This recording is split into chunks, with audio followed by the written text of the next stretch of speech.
Assalamualaikum warahmatullahi wabarakatuh.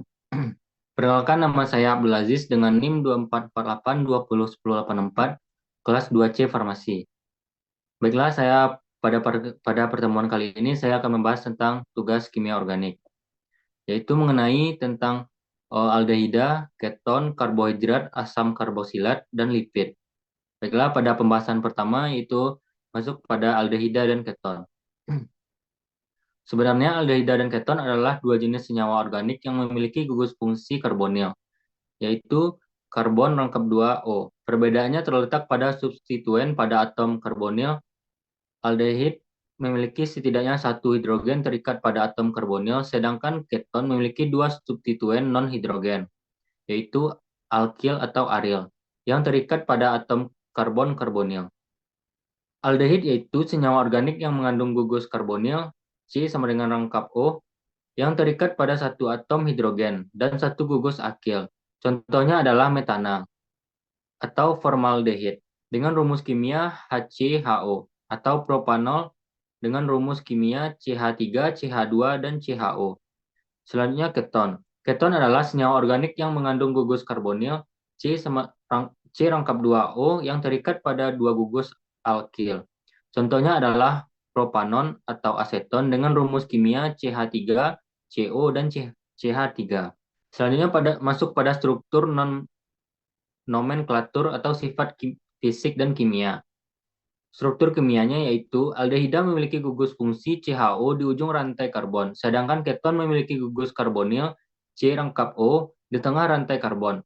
Perbedaan posisi ini mempengaruhi sifat kimia keduanya. Selanjutnya, nomenklatur. Penamaan aldehida berakhiran ALI, sedangkan keton diberi akhiran ONI, contohnya formaldehida dan aseton adalah aldehida dan keton yang paling umum. Selanjutnya masuk pada sifat fisik dan kimia. Kedua senyawa ini bersifat polar, yang membuatnya mudah larut dalam air. Mereka juga reaktif dalam reaksi adisi, nukleofilik, dan oksidasi, yaitu yaitu penting dalam metabolisme dan sintesis molekul biologis. Selanjutnya kita masuk pada contoh dan reaksi penting yang dibentuk aldehida dan keton. Yang pertama yaitu contoh senyawa. Contoh senyawanya yaitu formaldehid atau aldehida sederhana asetat atau aldehida turunnya. Yang ketiga yaitu aseton atau keton sederhana, utama yang dibentuk antara reaksi adisi yang membentuk nukleofilik pada karbonil. Selanjutnya oksidasi aldehida yang menjadikan aldehida menjadi asam karbosilat. Selanjutnya reaksi kondensasi dan pembentukan kimia ketal.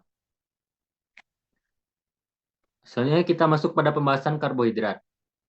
Karbohidrat adalah salah satu jenis makronutrien yang penting bagi tubuh. Berfungsi sebagai sumber energi utama, karbohidrat terdiri dari atom karbon, hidrogen, dan oksigen, dan terdapat dalam bentuk seperti gula, pati, dan serat. Selanjutnya klasifikasi karbohidrat.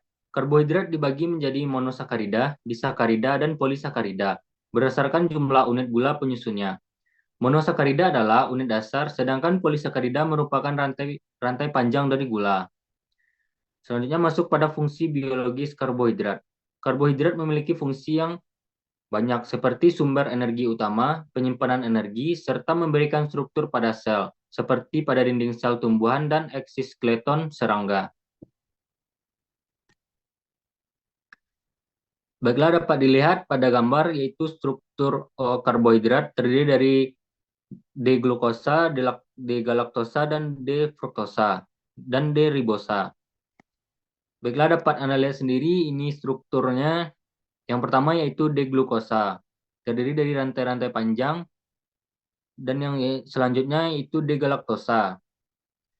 Yang selanjutnya yaitu D-fruktosa, dapat dilihat pada gambar, inilah strukturnya, dan terakhir yaitu D-ribosa. Baiklah, dapat dilihat sendiri itulah rantai strukturnya.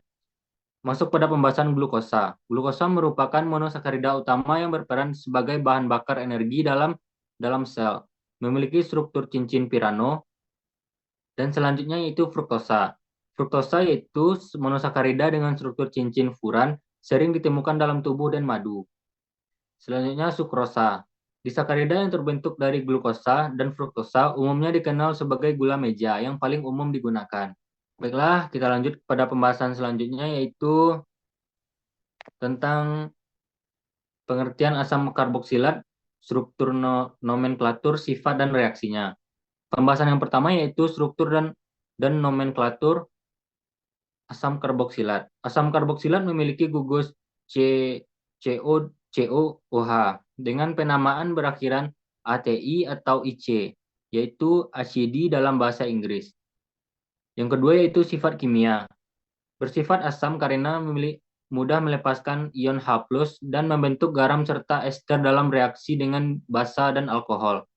Yang ketiga yaitu reaksi penting yang dibentuk oleh asam karboksilat yaitu terbentuknya reaksi eksterifikasi, reduksi menjadi alkohol, dan dekarboksilasi.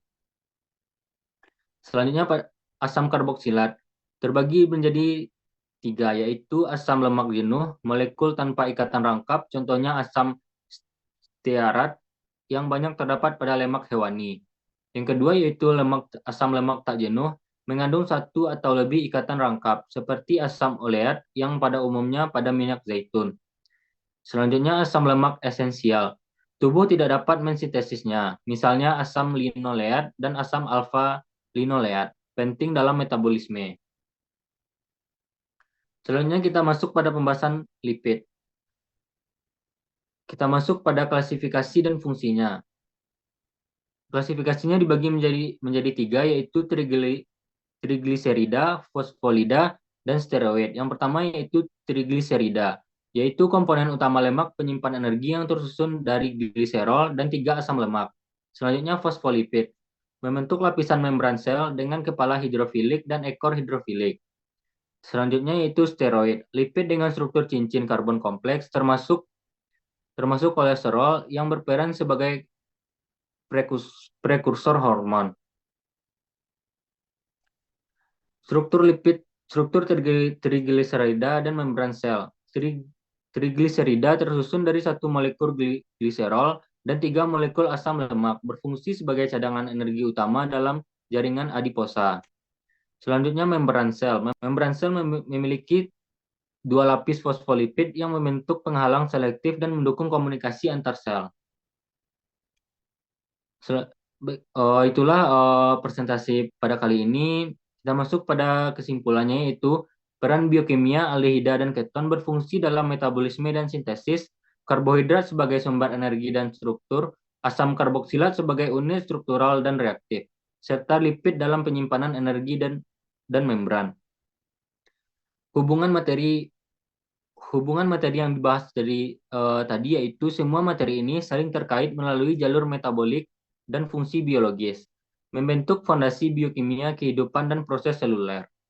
Baiklah, itulah hasil pembahasan kali ini. Jika ada salah dalam pembacaan atau salah dalam penyampaian, mohon maaf. Jika ada kekurangan, mohon maaf. Assalamualaikum warahmatullahi wabarakatuh.